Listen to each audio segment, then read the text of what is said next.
Super Juan Gantalaw sa DYWS Super Radio. Ang lang kita masayo sa kinahang ng mga informasyon nga mao'y sukaranan sa labing maayong desisyon nga atong pagabuhaton. Kini base sa mga balita nga mogitim sa matagtak na, matag-adlaw ug sa tanang higayon. Sayra na to kining tanan sa Balita Karon sa Super Radio. Sugbo, Kabisayan ug Mindanao, maayong hapon ug sa bisan asyang parte sa kalibutan maabot ning atong pagsibya mga kapuso. Maayong buntag, maayong udto, maayong hapon, maayong gabi diha kaninyo. Adlaw karon nga Sabado petsa 29 sa buwan sa Nobyembre 2025 mga kapuso. Laing edisyon sa itong newscast, labing labas o labing init nga mga balita. Ako heto din kaninyo, din sa itong newscast, ang Double S sa Balita Karon. Ako inyong kapuso, inyong anchor woman, Super Joan Gantalaw. May pagpaminaw sa itong mga kapuso, no? Madunggan ta live sa 999 kHz sa dial sa radio o sa itong Facebook Live. Pinagi sa itong Facebook live streaming mga kapuso sa itong Facebook page, ang DYWS Super Radio GMA.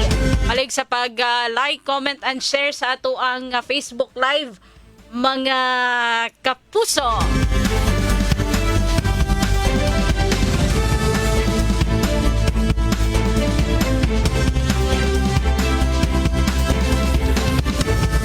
Sa waya paglangan, ala na to ang mga headlines.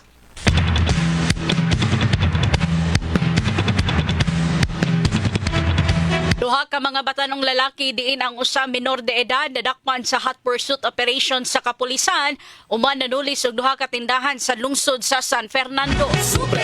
Mga senior citizens ug persons with disabilities sa mainland barangays sa Lapu-Lapu City nakadawat sa ilang year-end cash assistance karong adlaw. Samtang seremonyal nga pagpasiga sa Christmas Tree Village sa kagamhanan sa Dakmayan sa Mandaue nagmalampuson. Malita dito sa kauluhan, DILG ug PNP andam sa pagsiguro nga luwas ug gapsay ang trillion peso march ugmang adlaw. Samtang usbaw rollback sa presyo sa mga produktong petrolyo mga kapuso lauman sa sunod semana matod sa Department of Energy. Bawag ito ang headline sa Double S sa Balita Karon. Halita sa kompletong detalye sa atong mga balita. Super Radio Local News.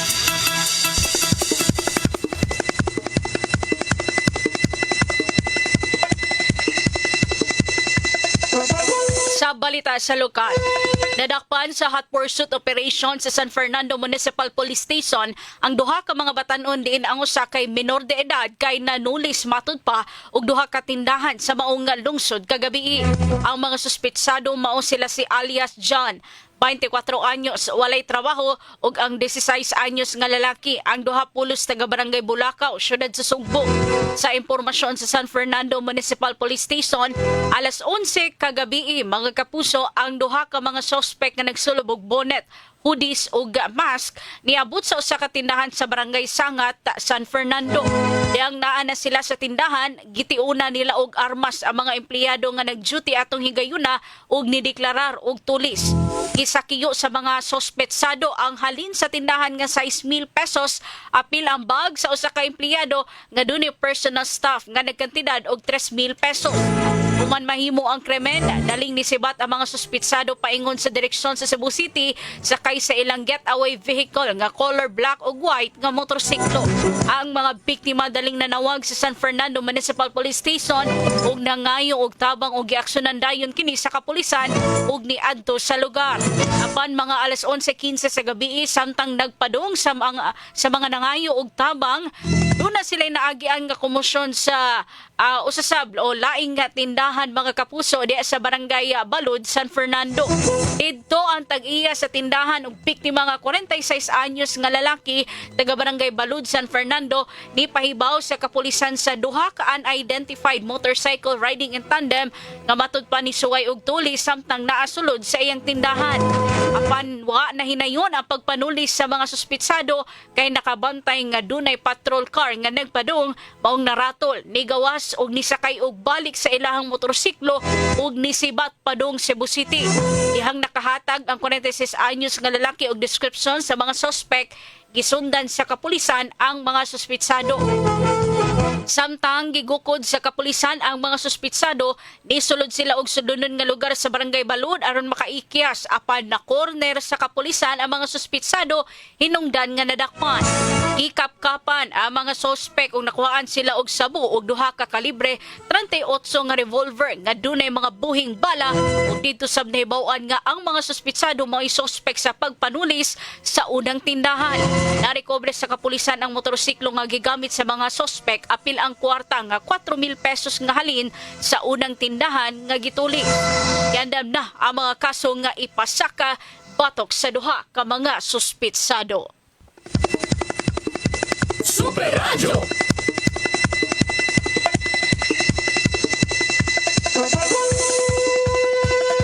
Sa pikas sa bahin mga kapuso, nagapudapod ang kagamahalan sa dakbayan sa Lapu-Lapu sa year-end cash assistance sa mga senior citizens o persons with disability sa tanang 19 ka mainland barangays karong adlaw. Matod sa Lapu-Lapu City PIO, kabat sa 33,150 ka mga senior citizens ang nakadawat og tag 4,000 ka pesos. Samtang 9,205 ka mga PWDs ang nakadawat og tag 3,000 pesos. Ang mga benepisaryo nga bedridden o di makatambong sa distribution tungod sa disability o uban pang mga limitasyon kay bisitahon lang sa ilang mga panimay aron masiguro gyud nga makadawat sila sa ilahang cash assistance. Ang mga PWDs nga mga senior citizens susab makadawat lamang sa senior citizen cash gift na dunay dugang nga 1,000 pesos. Nasairan nga kagahapon giapod-apod usab ang year-end cash assistance ngadto sa mga benepisaryo sa Olango Island ug islets niini. Mato ni Mayor Cindy Kingsan nga nagtinguha ang city government sa paghatag gyud sa tabang pinansal o suporta sa tukmang panahon ngadto sa mga senior citizen o PWDs aron matabangan sila sa ilang mga gigastuan karon nga nagsingabot ang holiday season Pasko. Super Radio.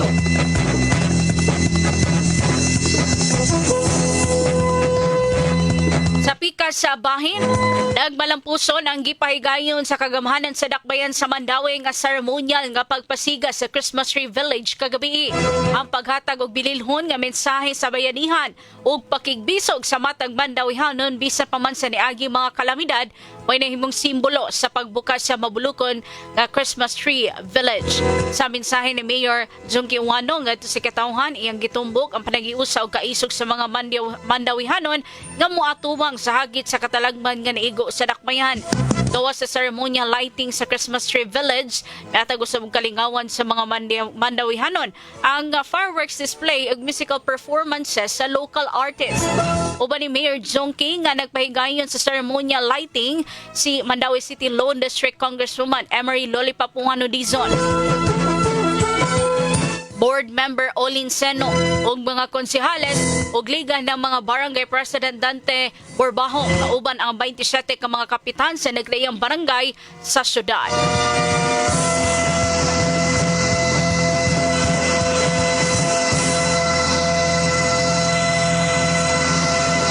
Super Radio. Sa pikas bahin mga kapuso, maayong balita.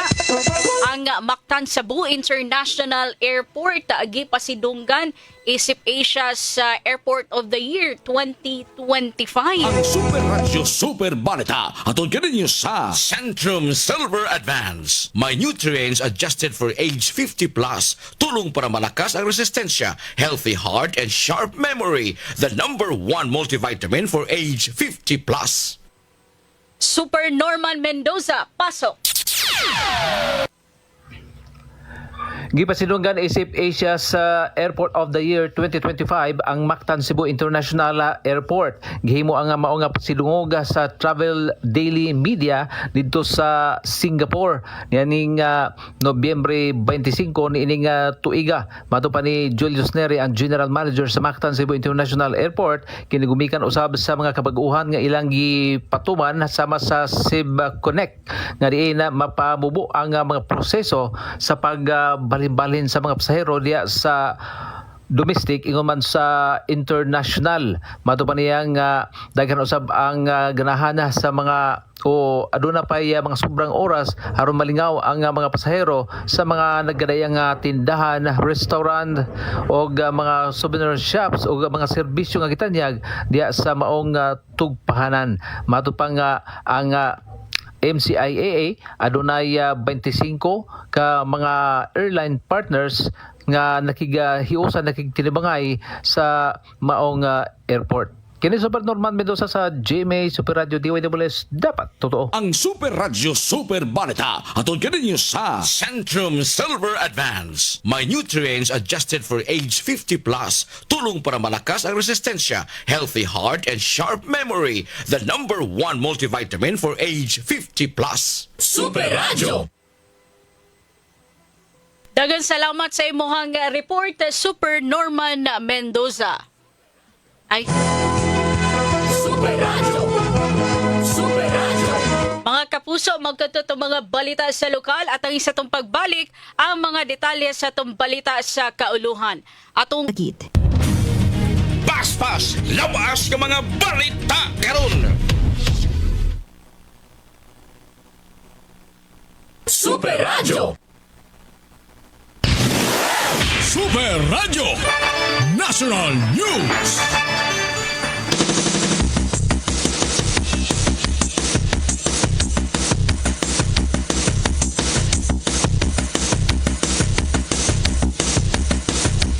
oras alas 5:54. Andam ang Department of the Interior and Local Government kauban ng Philippine National Police aron siguruhon nga lungas o gapsay ang pagpahigayon sa trillion peso march ug mga adlaw. Ipalig-on sa ahensya ang ilang pasalig sa pagpanalipod sa katawhan, pagmintinar sa kahapsay ug pagsiguro sa kaluwasan sa mass rally. Sa usa ka pamayag diin sa mga sa usa ka pamayag bahin sa mga pagpangandam sa seguridad sa DILG, mato nini nga mag-deploy ang PNP ug igong mga pulis sa mga kritikal nga lugar aron pagduma sa mga tawo, pagtubag sa mga emergency situations ug pagmintinar sa dagan sa trapiko. Gutusab nga sundon ang maximum tolerance ug aron masiguro ang kaluwasan sa publiko, isuspensya na ang permit sa pagbitbit sa mga armas sa Metro Manila sugod karong Sabado hangtod sa Lunes. Din ang mga law enforcement personnel lang nga nihimo silang official duties ang tugutan makadala og armas sa maong nga period.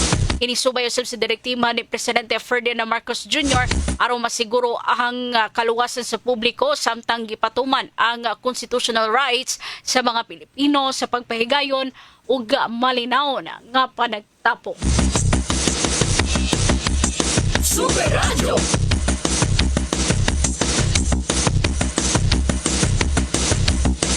Sa pikas bahin, gilauman nga adunay kausaban sa presyo sa mga produktong petrolyo karong Martes, Disyembre 2 matod sa mga industry estimates.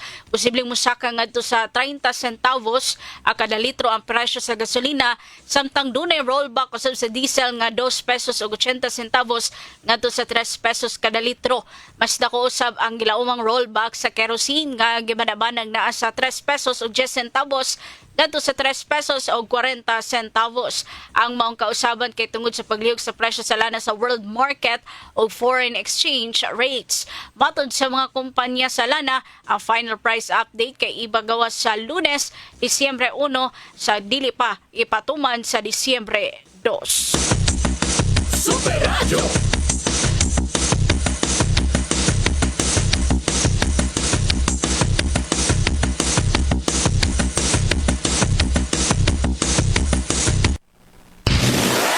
Super Radio Weather News. Mga kapuso, atong i-check ang kahintang sa panahon na makauban karong hapuna si Sir Joseph Merlas gikan sa Pag-asa. Sir Joseph, maayong hapon. Kumusta atong panahon, sir?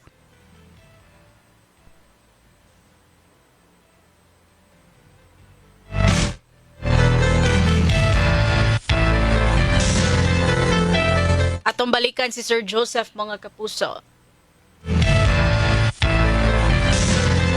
Sir Joseph, mayong hapon. Kumusta atong panahon, sir? Mayong hapon usab, Super Juan, o sa itong mga sukitig paminaw, o sa latest with update para sa masunod yung 24 oras o karong weekend. Ang shearline o nag-abot sa bugnaw og init nga masa sa hangin may nakapekto apan diha lang sa may silangan nga bahin sa Northern Luzon, Wang Amihan o Northeast Monsoon may nakapekto sa nahibiling bahin diha sa Northern Luzon area.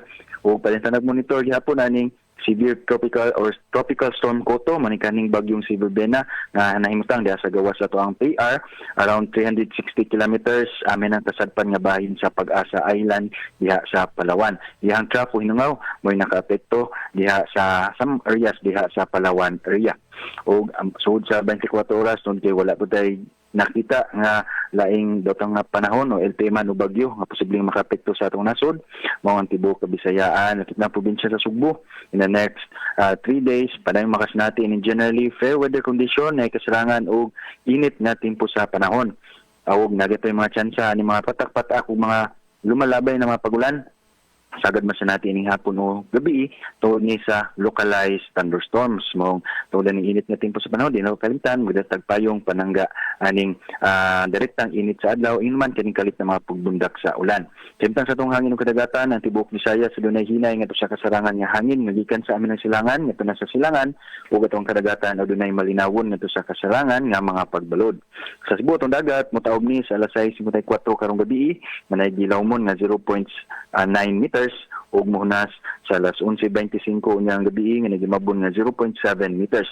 Itong temperatura 26 to 32 degrees Celsius batong haring adlaw nisulod ka ganinang alas 5:32 sa hapon ug musubang ugma sa alas 6 untop sa buntag.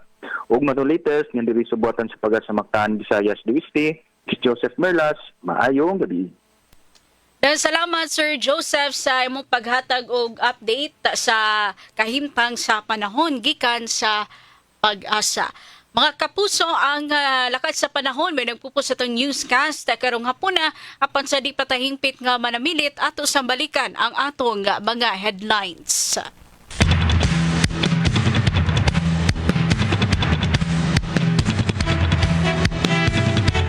Sa lokal, duha ka mga batanong lalaki diin ang usa minor de edad nadakpan sa hot pursuit operation sa kapulisan.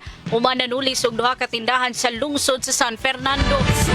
Mga senior citizens o persons with disability sa mainland barangay sa syudad sa Lapu-Lapu nakadawat og year-end cash assistance karong adlaw. Ceremonial nga pagpasiga sa Christmas Tree Village sa kagamhanan sa Dakbayan sa Mandaue nagmalampuso.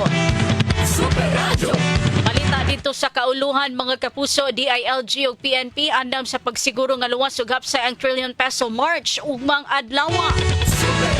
Samtang usba og rollback sa presyo sa mga produktong petrolyo lauman sa sunod semana batod sa DOE. Og kato naglangkob sa tong newscast karong hapuna ang Double S balita karon adlaw nga Sabado petsa 29 sa buwan sa Nobyembre 2025. Musunod sa di madugay ang 24 oras sa replay.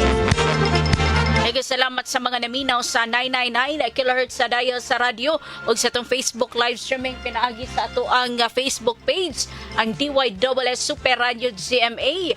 Palihog gapon sa pag-like, comment and share sa mga programa sa DYSS mga kapuso. Dagang kaayong salamat. Ato na itimbaya kadiyot ng atong mga commenters sa Facebook live.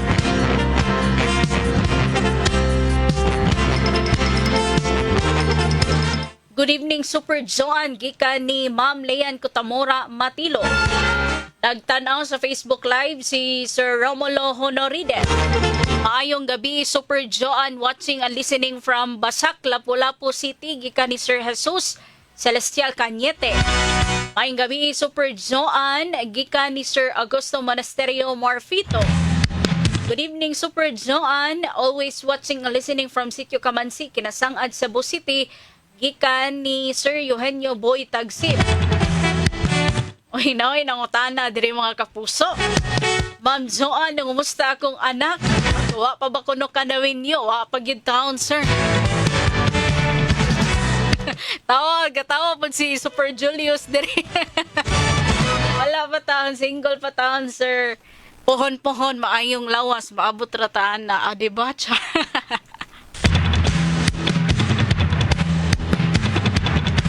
Good evening, Super. Ikan di ito ni Sir Lucas Melgo Jr. Kumusta po kasi mga anak, sir? Kumustahay, Sanmi? Okay, ragid ko, sir. Kumusta sa ko si mga anak, sir, ha? Gabi, dihan. Good evening, Super Joan. Gikan sa Malitbog, Southern Leyte. Gikan ni Sir Phil Asuni. God bless from Dumaguete. Gikan ni Sir Elsie Pioquinto. Sir or ma'am? No? Elsie Pioquinto. Salamat ninyo mga kapuso